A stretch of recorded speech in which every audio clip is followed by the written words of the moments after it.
waterways, if we see, waterways ancient times से चल रही हैं, ठीक है. So you can mark that they have been important from ancient times. Bulky material को carry कर लेती हैं. They are fuel efficient and environment friendly. Now the following waterways have been declared as important waterways. There are 5 waterways which are very important, and those 5 waterways are being shown here. One is Ganga, navigable from Allahabad to Haldia, and other is Brahmaputra, Saida to Dubri. Then West Coast Canal, which is number 3. Then the 4th one you can see, and along with this I will show you this figure. Here you can see that this is Ganga, navigable from Allahabad to Haldia, right? Then the second one was Brahmaputra from Saida to Dubri. You can see Brahmaputra river, this is Saida, and it is navigable from here till here, which is Saida to Dubri. Then it says the West Coast Canal. The West Coast Canal, if you see, is this is the eastern coast, this is the western coast, and here it is the name of the West Coast Canal is written here. Kottam, Puram, Kollam, West Coast Canal. So this is also identified. Then it says Godavari, Krishna. So let us see Godavari and Krishna river also. Hai na? So here you can see this is river Godavari, and here is river Krishna. So that's one would be your 4th canal. And then it says Godavari, Krishna along with, you can mark this as highlighted, and then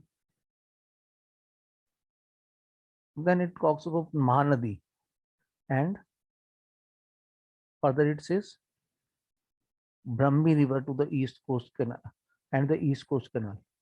So you can mark this also, and that's it. So let's see the Mahanadi, and there is Mahanadi, you can see Mahanadi is here and Brahmi river is here. So all the rivers and all the canals, this means first one was this one, second one was this one, then third was West Coast Canal, and 4th was this Godavari Krishna Canal, and the 5th was this one. So these are the 5 main important national waterways which you have by now understood. Further, what do we see? We come to the major seaports. Now, how do we do the major seaports?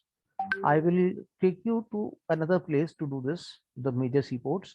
In place of doing it from the book, I have made all those points written here.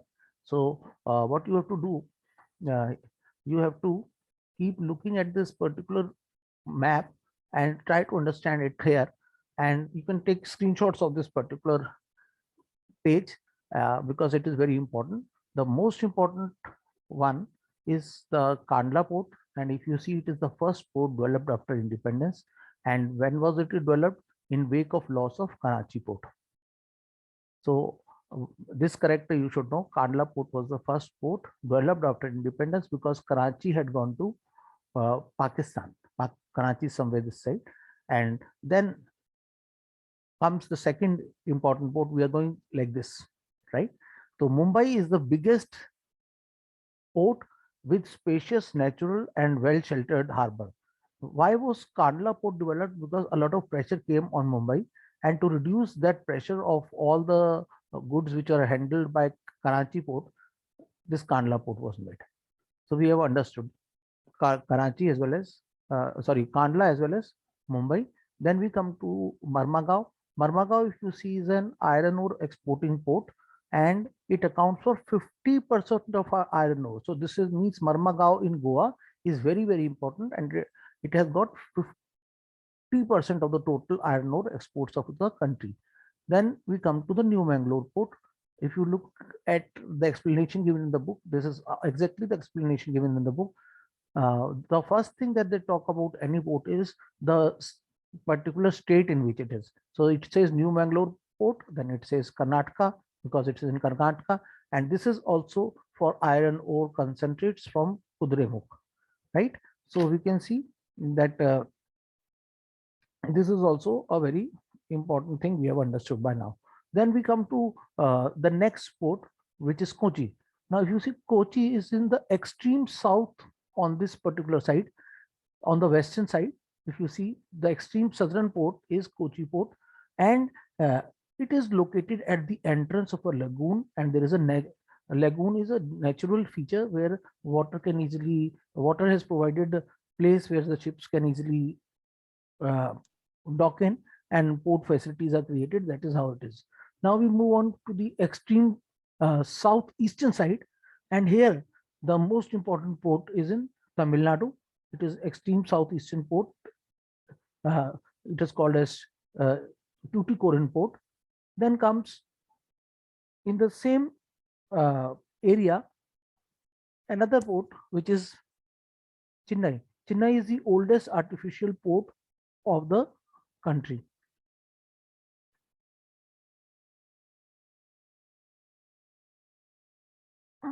Further, we see Vishakhapatnam. Now, if you look at Vishakhapatnam, first of all, it says it is a landlocked port, right? Uh, it's a landlocked port, well protected port, and this port was originally conceived as an outlet for iron ore. So this is are the characters of Vishakhapatnam. So then we come to Paradip. Paradip port is located in Odisha and specializes in export of iron ore. Now we come to Haldia. Haldia port was developed as a subsidiary port in order to relieve growing pressure on the Kolkata port. So Kolkata port is a riverine port inside the river. Being a tidal port, it requires constant dredging of Hooghly, means because it's an inland riverine port. So what you have to do is you have to clean the river from inside so that the base of the river does not become, the delta doesn't become so clogged up that the ships may not be able to come in. That is why it says it requires constant dredging of uh, the river. So Haldia is a port made at the extreme mouth so that it can relieve the growing pressure on Kolkata port. So it's subsidiary port for Kolkata. So if you see, uh, a state with two ports will be Kolkata and Haldia. This means West Bengal has got two ports. Then you look at Tamil Nadu.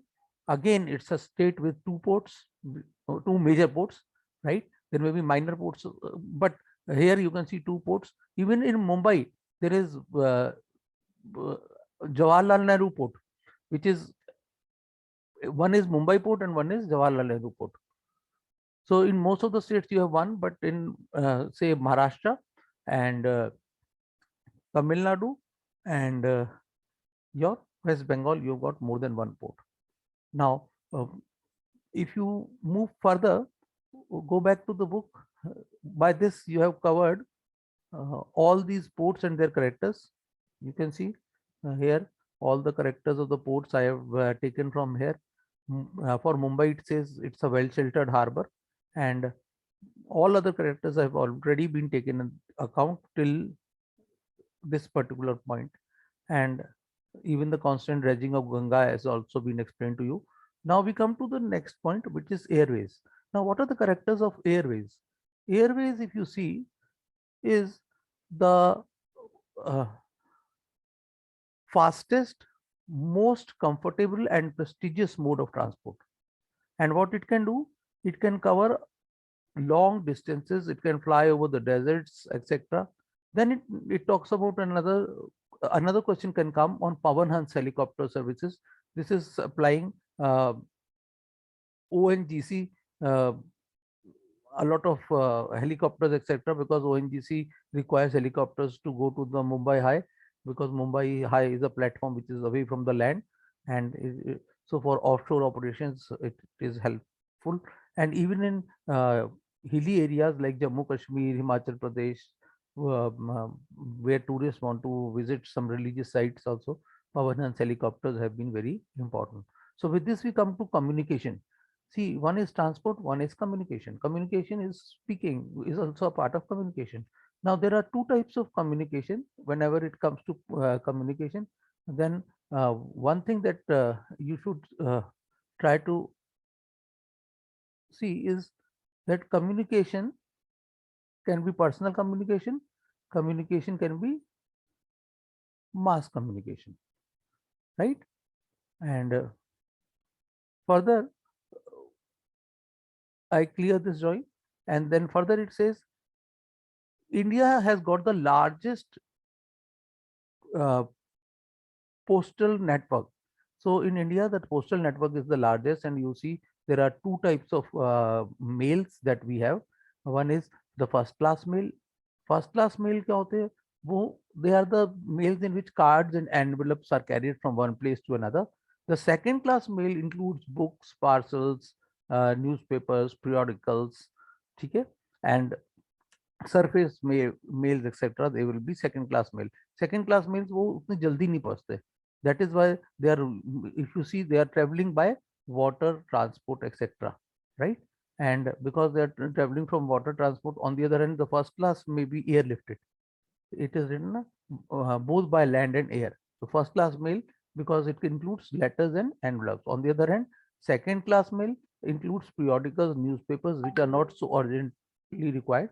Now comes uh, the letters that we send. It says for quick delivery, we have introduced different channels. One is Rajdhani channel. This means in any there are different type of letterbox put there. One is Rajdhani channel, in which if you put the letter, it will reach Delhi first of all without any sorting. Why? Because Rajdhani means Delhi. है ना? Metro channel means it will be divided into 4 metros. So this means there are the metropolitan cities, major cities it will be going. So the sorting will be on the basis of that. So it saves a lot of time. If suppose it's a local letter within the same city, then the letterbox may be of green color, and that is the green channel. So that is, these all three will depend on the letterbox in which you have put them. And then business channel and bulk channel and periodical channels, they are for business purposes. Like if you want to send some emails etc, they may be going through the business channel. And if you are sending a lot of goods, then you have to weigh them and send there, and it may be packed and sent by the postal service system. So, and then comes the periodical channel, in which newspapers etc, or magazines which are printed in 15 days may be sent from different parts of the country, and it may be able to reach you. That will be coming under periodical. So with this we move on to the next. This was the ports we have already done. So now we move on further. It says Digital India is an umbrella program for knowledge transformation. That's a good important thing to understand.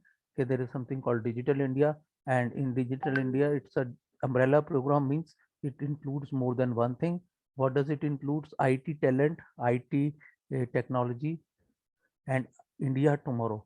So, because in today's world, computers is the most important.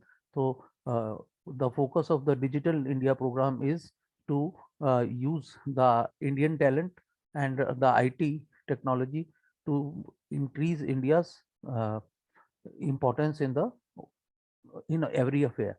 So here you emergency call, if say there is a situation, and or and you are on national highway, then this is SOS service which is available. The figure is showing that. Then there was a time when people used to phone from their house, and they had subscriber trunk dialing. In that, if you get a line connected, then you can talk to anybody in any state. Today things have changed, because by coming up in of WhatsApp, you can talk to anybody anywhere. So but in the past, STD facilities were not available to everybody. And now things have improved to a great extent. Delhi metropolitan cities, that you don't need a phone with people have stopped using landline only. because technologies have changed, है ना? So here it talks about the space technology with communication, which is your again your internet and computers, right? Then we come to the mass communication, where it comes to radio, television, newspapers. Now they are all mass communication: radio, television, newspaper, magazines, books, and films.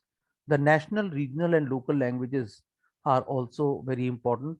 Uh, in This is Doordarshan. If you see, nowadays we again still don't see too much of Doordarshan, but yes, there was a time when Doordarshan was the only thing that was available when we were young.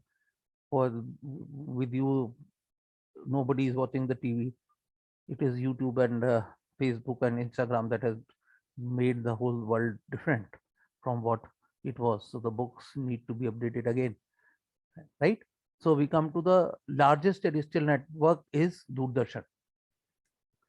If a question comes, largest terrestrial network is, and it then India's India publishes large number of newspapers in 100 languages. They are published, and the largest number of newspapers published are in Hindi, followed by English, and then Urdu.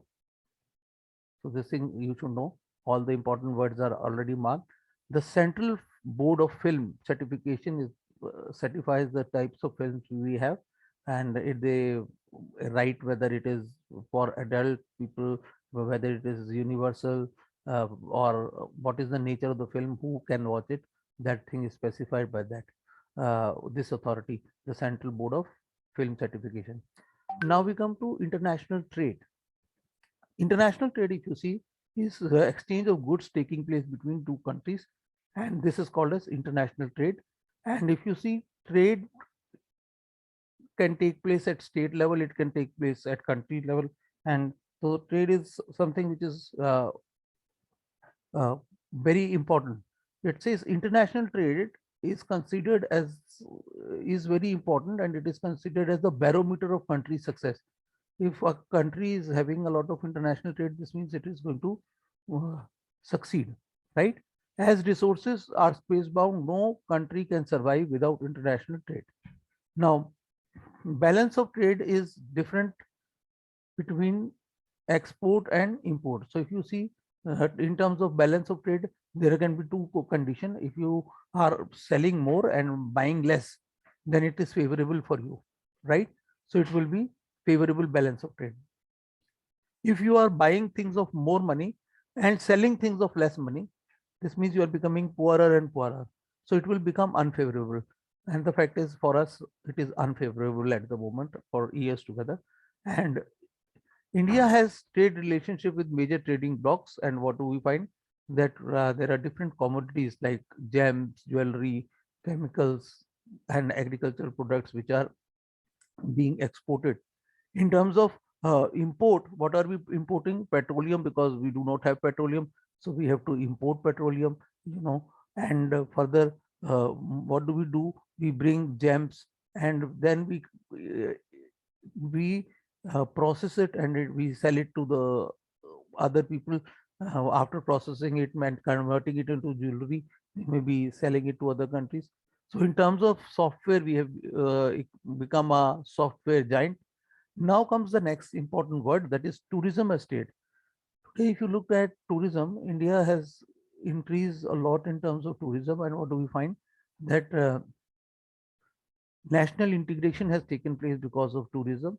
And what is even handicraft and cultural, also people start buying. If you go to some place and you look at something, you may look like it and you may buy it. So uh, as you go to a different country or different state, you understand their culture also and their heritage. So people go to different areas for different purposes. Some may go to understand the rich cultural heritage, some may go to see the monuments, some may go to see the temples or mosque, whatever it may be. Ecotourism means some may like to see the different uh, environment which may be existing. Adventure tourism for simply for the sake of adventure, people may go, है ना? And medical tourism, we had explained, we know that people from other countries come to our country. Why do they come to our country? They come to our country because they find that in India, the medicines, the cost of medicines are, and the operation is much lesser than the countries where they are living. So all this will be a part of your tourism.